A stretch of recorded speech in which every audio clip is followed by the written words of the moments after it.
Hello everyone, welcome back to my channel Shilpa's daily mirror. সবাই কেমন আছো? আশা করছি ভালো আছো। আমিও ভালোই আছি। আর আজকে সকাল থেকে এই ভ্লগটাকে স্টার্ট করছি, তো দেখতে থাকো, আশা করছি ভালো লাগবে। যদি ভালো লাগে অবশ্যই একটা লাইক করতে ভুলো না, আর কেমন লাগছে আমার ব্লগ অবশ্যই কমেন্টে বলো। আর চ্যানেলটা যারা প্রথমবার দেখছো তারা অবশ্যই করে সাবস্ক্রাইব করে নিও। তো চলো আজকে দিনটাকে এখান থেকেই স্টার্ট করি। দিনের শুরুর প্রথম কাজ আমি এখন করছি ঠিকই, বিছানাটাকে ক্লিন করছি। তবে আজকে সারাদিন কি করছি না করছি সব কিছুই তোমাদের সাথে শেয়ার করব রাত পর্যন্ত। তো দেখতে থাকো ব্লগটা। আর আজকে একটুখানি ব্যস্ততার মধ্যেই রয়েছি, কেন কি আজকে আমার হাজব্যান্ডের ছুটি রয়েছে। আর আমার মনে হয় আমার একার না, প্রত্যেকটা গৃহবধূদের এরকমই হয় যে যেদিনকে হাজবেন্ড বা সন্তানের ছুটি থাকে সেদিনকে একটুখানি বেশি ব্যস্ততা বেড়ে যায়। আর আমি চেষ্টা করি আমার হাজব্যান্ডের যেদিন ছুটি থাকে সেদিনকে একটুখানি অন্যরকমভাবে দিনটাকে কাটানোর।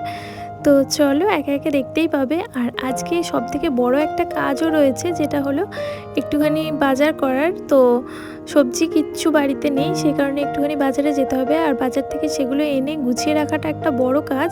তো সেটা করতে গিয়ে অনেকটা সময় চলে যায়। তো সব কিছুই করব, আর তার সাথে একটু দিনটাকে অন্যরকমভাবেই কাটানোর চেষ্টা করব।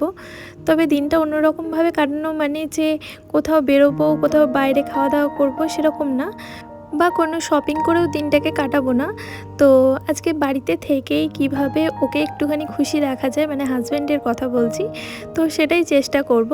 কেন কি সারা দিন আমরাও বাড়িতে যেরকম কাজ করতে করতে একঘেয়েমি ফিল করি, তো ছেলেদের ক্ষেত্রেও সেটাই হয়, শুধু মেয়েদের ব্যাপারটা ধরলেই হবে না।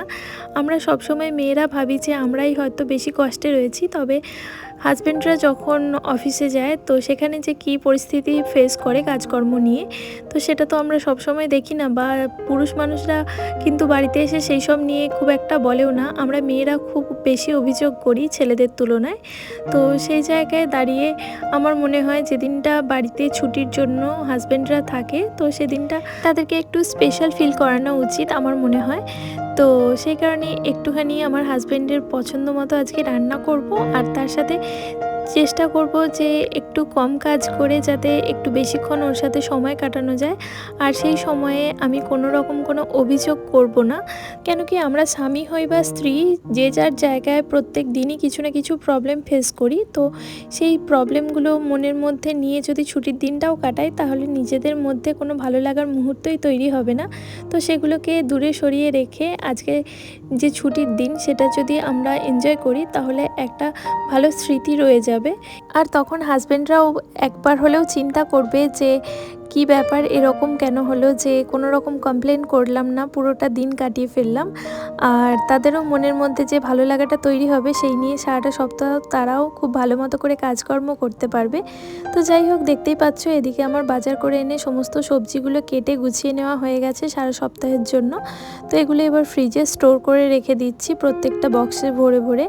এবার কিছু কিছু জিনিস আমি বক্সের ভিতরে প্লাস্টিকেও রেখেছি, আবার কিছু কিছু জিনিসের নিচে আমি পেপারকে ফোল্ড করে রেখেছি যাতে করে ময়েশ্চারটা টেনে নিতে পারে। তো এই আর কি, এরকমভাবেই পুরো ফ্রিজটাকে গুছিয়ে নিচ্ছি। এরপরতে বাদবাকি কাজকর্ম যেমন রান্না বান্না সেগুলোকেও কমপ্লিট করব। তবে তার আগে ঠাকুর পূজাটা দিয়ে নেব স্নান করে। আর আমি বাজার যাওয়ার আগেতেই পুরো বাড়ি ঝাড়ু মোছাও কমপ্লিট করে নিয়েছি। আর আজকে সমস্ত কিছুই আমি কেটে কুটে নিয়েছি, কিন্তু আদা আর রসুনের পেস্ট আমার আগে থেকে অনেকটা রয়ে গেছে, তো সেটা শেষ হলে বাকিটা আমি পেস্ট করে নেব। তো সেই কারণে ওটা আর ছাড়াইনি। আর এদিকে দেখতেই পাচ্ছ আমার যে আর্টিফিশিয়াল গাছগুলো ছিল সেগুলো একটুখানি ধুয়ে রোদ্দুরের মধ্যে দিয়ে দিয়েছি জল শুকোনোর জন্য। আর এদিকে আমি রান্নাটাও বসিয়ে দিচ্ছি। একটুখানি লোটে মাছ এনেছিলাম, সেগুলো আর তোমাদের সাথে শেয়ার করা হয়নি, তো সেটাকেই রান্না করে নেব এখন। আর জানো তো আজকে যে কথাগুলো তোমাদের সাথে বলছি, তো সেগুলো কিন্তু আমি নিজের জীবন দিয়ে রিয়েলাইজ করেছি। তো তারপরতেই বলতে পারছি, কেন কি আমার জীবনের অনেকটা সময় চলে গেছে ভুল বোঝাবুঝির মধ্যে দিয়ে। কেন কি আমার বয়সটা খুবই কম ছিল আমার যখন বিয়ে হয়েছিল, তো সেই কারণেই আমি ইম্যাচিওর ছিলাম, আর সেই জন্যই হয়তো ভুল বোঝাবুঝিগুলো বেশি তৈরি হয়েছিল। আর এখন যখন ভাবি মাঝে মাঝে, তখন খুবই মিস করি দিনগুলোকে। কেন কি সেই সময় যদি এই ভুল বোঝাবুঝিগুলো তৈরি না হতো, অনেক সুন্দর সুন্দর স্মৃতি তৈরি হতে পারতো আমার লাইফে। তো সেই জন্যই এখন চেষ্টা করি সেই সমস্ত কিছুকে দূরে সরিয়ে রেখে প্রত্যেকটা দিনকে সাধারণ দিনের তুলনায় একটুখানি স্পেশাল করে তুলতে, আর যাতে করে ভবিষ্যতে গিয়ে আর আমাকে আফসোস না করতে হয়, এই আর কি।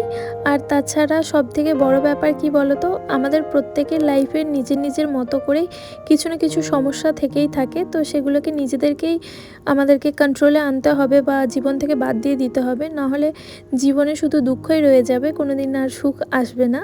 তো যে যেমন করে পারবো সেরকমভাবেই জিনিসটাকে দূরে সরানোর চেষ্টা করব, পারলে অ্যাভয়েড করে যাব। আর এই সত্যিটা যবে থেকে বুঝেছি তবে থেকে আমি এখন অনেকটা ভালো আছি। কেন কি একটা সময় ছিল যখন আমার দিনগুলো চোখের জল না ফেলে কোনো দিন কাটতো না। তো সেই দিনগুলোর থেকে আজকে আমি অনেকটা রেহাই পেয়েছি, শুধু নিজের চিন্তা ভাবনাটাকে চেঞ্জ করার জন্য।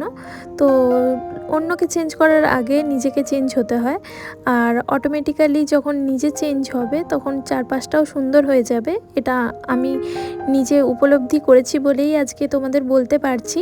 তবে এখন নিজে তো চেঞ্জ হয়েইছি, তবে চারপাশের মানুষগুলো কতটা চেঞ্জ হয়েছে সেটা তো আমি বলতে পারবো না। তবে আমি যাকে একেবারে চোখের সামনে দেখতে পারি, আমার হাজব্যান্ড, সে যে কতটা চেঞ্জ হয়েছে সেটা কি বলবো তোমাদের। যে মানুষ এক গ্লাস জল নিয়ে খেত না, সে এখন চেষ্টা করে সারাক্ষণ যে আমাকে কিভাবে কম খাটনির মধ্যে রাখা যায় বা আমাকে কিভাবে স্পেশাল ফিল করানো যায়। তো সেই কারণেই চেষ্টা করে যে আমার কাজকর্মগুলো একটুখানি ভাগ করে নিতে। তো এই আর কি। তো সত্যি সত্যি আমি এটা খুবই খুশি হই মাঝে মাঝে যে আমার হাজব্যান্ড আমাকে বলে যে বেশি খাটাখাটনি করার দরকার নেই, কোনো রকমে দিনগুলো কেটে গেলেই হবে। তো যদিও আমার সেটা পছন্দ হয় না, আমি নিজের মতো কাজকর্ম করতে থাকি, যার কারণে মাঝে মাঝে রেগেও যায়।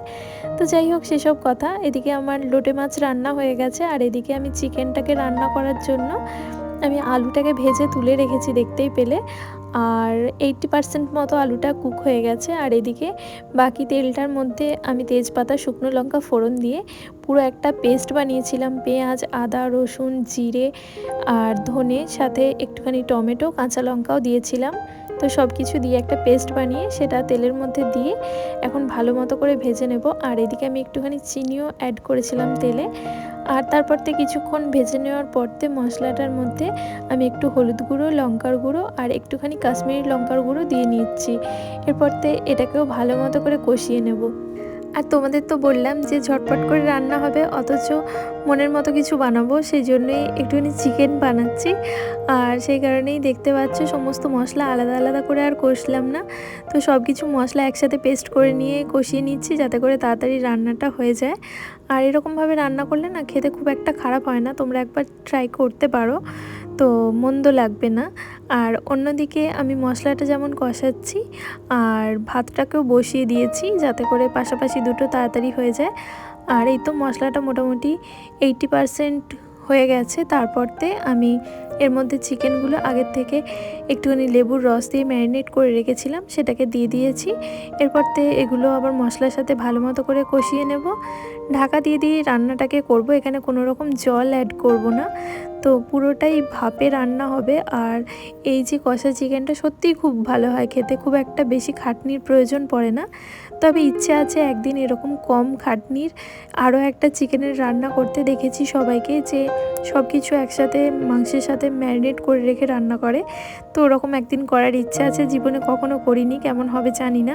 তো অবশ্যই একদিন ট্রাই করবো, আর যদি করি তো অবশ্যই তোমাদের সাথেও শেয়ার করব।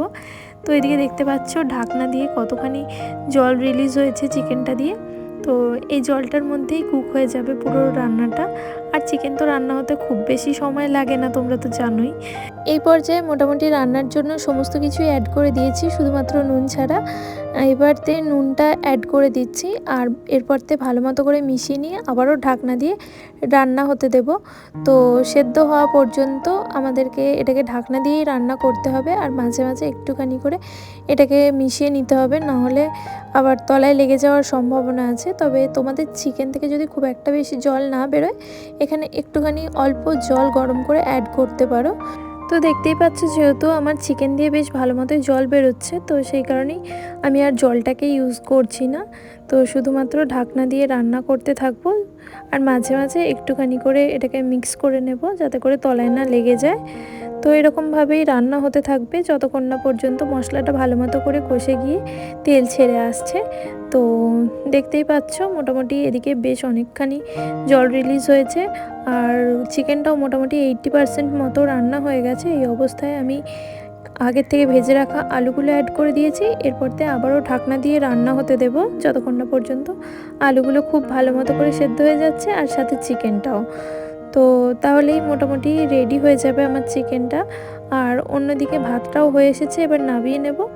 আর তার সাথে আমি ডালটাকেও সেদ্ধ হতে দিয়ে দেবো প্রেসারে। যেহেতু চিকেনটা পুরো একেবারে কষা কষা হবে, তো সেই কারণেই হাজব্যান্ড ডাল ছাড়া খেতে পারবে না, আর মেয়েও। আমার অসুবিধা হতো না, কিন্তু মেয়ে আর হাজব্যান্ডের জন্যই একটুখানি ডাল বসিয়ে নিলাম। তো মোটামুটি ডালটা হলেই আমার রান্না সমস্ত কিছু কমপ্লিট হয়ে যাবে। আর এই তো দেখতেই পাচ্ছ ডালটাও রান্না হয়ে গেছে। এরপরতে এটাকে নামিয়ে নেব, ব্যাস তাহলেই সমস্ত কিছু কমপ্লিট। এরপরতে ধুয়ে পরিষ্কার করে আর রান্নাঘরটা একটুখানি মুছে পরিষ্কার করে নিলেই হয়ে যাবে। আর বাড়িতে চিকেন হলে মেয়ের তো একটুখানি তাড়াতাড়ি খিদে পেয়ে যায়, তো সেই কারণে ওকে আগে খেতে দিয়ে নিয়েছি আর পরে আমি আর হাজব্যান্ড একসাথে বসে খেয়েছি। তো এরকমভাবেই দুপুরবেলা খাওয়া দাওয়া করার পরতে বেশ অনেকক্ষণ আমরা একসাথে টিভি দেখেছি, একটুখানি সিনেমা দেখছিলাম। যদিও সিনেমাটা অনেকটা পুরনো, তো পুরনো হলেও কি হবে, আমাদের তিনজনেরই খুব পছন্দের একটা সিনেমাটার নাম হলো জোজো। তো তোমরা হয়তো অনেকেই দেখেছো, আর যদি না দেখো অবশ্যই দেখে নিও, খুবই ভালো লাগে আমার সিনেমাটা। তো তিনজন মিলে সিনেমা দেখেছি, তারপরতে একটুখানি স্ন্যাক্সও খেয়েছি। স্ন্যাক্সে খুব বেশি কিছু খাইনি, একটুখানি বাড়িতেই পপকর্ন ছিল বানিয়েছিলাম। তো খাওয়া দাওয়া করে এখন আবার সন্ধ্যাবেলা চলে এসেছি রাত্রিরের রান্না করতে। আর ওদিকে হাজব্যান্ড আর মেয়ে দুজনে একটুখানি পড়তে বসেছে, মানে মেয়েকে পড়াচ্ছে। তো সেই ফাঁকেই আমি এখন রান্নাটা করে নেব। আর রাত্রিরে আজকে রান্না হবে তড়কা আর সাথে পরোটা। তো সেইগুলোই এখন ঝটপট করে বানিয়ে নেব। তো দেখতেই পাচ্ছ, যার জন্য একটুখানি ময়দাটা মেখে নিচ্ছি ময়াম দিয়ে। তো এরপরতে জল দিয়ে ভালো মতো করে মেখে নেব। আর আমার মেয়ের না আজকাল খুব পরোটার নেশা হয়েছে, তো যার কারণে প্রায় দিনই বলতে থাকে কি পরোটা বানানোর জন্য। যদিও আজকে রুটি করার ইচ্ছে ছিল, তবে মেয়েটা এত করে বলছে বলে সেই কারণেই বানাচ্ছি। আর ভাবছি জানো তো, এরপর থেকে ওকে খুব একটা এই সমস্ত তেলে ভাজা খাবার দেব না, কিন্তু একেবারেই কন্ট্রোল করতে পারছি না। কেন কি আমি যদিও না দিই, ও ঠাম্মা বা জেম্মার কাছ থেকে খেয়ে নেয়। তো সেই জন্যই আর কি ওর পেটটাও একটুখানি প্রবলেম করছে, মানে পেটটা না একটুখানি মোটা হয়ে যাচ্ছে বলতে পারো। তো সেটাকে কিভাবে কন্ট্রোল করব বুঝতে পারছি না। তবে জানো তো, ছোটোবেলা থেকে আমার প্রচণ্ড খাওয়ার জ্বালা ছিল, আমি একেবারেই খেতে চাইতাম না। যার কারণে আমার খাওয়ার প্রসঙ্গ উঠলেই পুরো বাড়িতে ধুমধুমার কাণ্ড বেঁধে যেত। এমনকি বকা মার সবই খেতে হতো না খাওয়ার কারণে। কিন্তু আমার মেয়ে পুরো উল্টো হয়েছে, ও প্রচণ্ড খেতে ভালোবাসে, আর যেটা আমি একেবারেই কন্ট্রোল করতে পারছি না। তো মাঝে মাঝে ভাবি প্রচণ্ড কঠোর হয়ে থাকবো, কেন কি ওর শরীরের জন্য আমাকে একটুখানি কঠোর হতেই হবে। তবে আবার পরক্ষণেই যখন ও মায়া মুখে বলে, তোর মুখটা দেখে এতটা মায়ায় পড়ে যায় যে না বানিয়ে দিয়ে থাকতেও পারি না। তো এরকমভাবেই কি হচ্ছে না হচ্ছে আমি কিছুই জানি না, তবুও মাঝে মাঝে খুবই খারাপ লাগে যে হয়তো মেয়েটার প্রবলেমের জন্য আমি দায়ী হব। কিন্তু কিভাবে এটাকে কন্ট্রোল করব, প্লিজ তোমরা যদি কেউ জানো তো একটুখানি বলো। কেন কি আমি সত্যি চাইলেও একেবারে কন্ট্রোল করতে পারছি না ওর খাওয়া দাওয়া। তো যাই হোক, তোমাদের সাথে গল্প করতে করতেই এদিকে আমার ময়দাটা মেখে লেচি কেটে নেওয়া হয়ে গেছে। আর এখন আমি পরোটাগুলো বেলে নিচ্ছি। যদিও আমি খুব একটা ভালো মতো রুটি পরোটা বেলতে পারি না, তবে চেষ্টা করি। আর যেটাই করতে পারি সেটা খুব একটা যে খারাপ হয় তেমনটা না, মোটামুটি খাওয়ার যোগ্য তো হয়ে যায়। আর এই তো দেখতেই পাচ্ছ, যেমনই হচ্ছে তোমাদের সাথে শেয়ার করছি। খুব খারাপ লাগে মাঝে মাঝে যে আমার মা কত সুন্দর করে সব কিছু বানায়, আর আমি খুব একটা পারিই না। তো তবুও মোটামুটি কাজ চলে যায়, এতেই আমি খুশি। আর এর থেকেও বেশি খুশি কখন হই বলো তো, এই যে এরকমভাবে রান্না করি তার সত্ত্বেও আমার হাজব্যান্ড খুব প্রশংসা করে আমার রান্নার। তো এটা ভেবে খুব বেশি খুশি হয়ে যায়। কেন কি কখনো কখনো হয়তো আমি রান্না করার পরতে নিজের মনের মতো হয় না রান্না, তো সেই রান্নাটা খাওয়ার পরতেও আমার হাজব্যান্ড অভিযোগ করে না, উল্টে আমার প্রশংসা করে। তো সেই সব কিছু দেখে না আমার প্রচণ্ড ভালো লাগে। তো এইভাবেই দিন চলছে, আর এরকমভাবেই চিরটা জীবন যেন কেটে যায়, এই প্রার্থনাই করি প্রত্যেক দিন ভগবানের কাছে। তো যাই হোক, যেমন তেমন করে পরোটাটা তো বেলে নিয়েছি, এবার ভেজে নিচ্ছি। আর অন্যদিকে আমি ডালটাও সেদ্ধ করে রেখেছি, ডাল না গ্রিন মুগ যেটা হয় সেটাকেই সেদ্ধ করে নিয়েছি তরকার জন্য। তো সেটাকে 3-4টে যে হুইসেল লেগেছিল, তো তারপর তো একবার আমি খুলে দেখেছিলাম যে ভালো মতো সেদ্ধ হয়নি, তো দ্বিতীয়বার করে আবারও 2টো হুইসেল দিয়ে নিয়েছি, তারপর নামিয়ে রেখেছি। আর ওটা এখন ঠান্ডা হয়ে গেলেই রান্নাটা করে নেব। আর এখন পরোটাগুলো ভেজে নিয়ে আমি আবারও কড়াই বসিয়ে দিয়েছি, একটুখানি ডিমের ভুজিয়াটা বানিয়ে রাখছি। তবে আজকে ডিটেলসে শেয়ার করছি না রান্না, কেন কি তরকার ভিডিও আমি এর আগেও শেয়ার করেছি তোমাদের সাথে।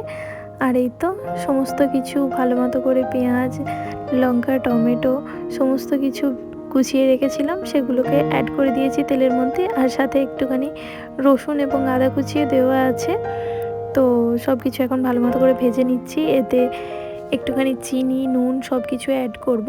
আর এখানে নুনটা একটুখানি কম অ্যাড করব, কেন কি আমি যখন তরকার কলাইটা সেদ্ধ করেছি তো সেটার মধ্যে দিয়ে আমি একটুখানি নুন দিয়েছি, তো সেটাকেই ব্যালেন্স করে আমি এখানে নুনটা অ্যাড করেছি। আর এই তো একটুখানি রসুন পেস্ট অ্যাড করে দিলাম।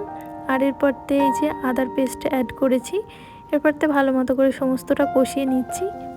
আর এখানে গুঁড়ো মশলাগুলোও অ্যাড করে দিয়েছি, সাথে তড়কা মশলাটাও অ্যাড করেছি।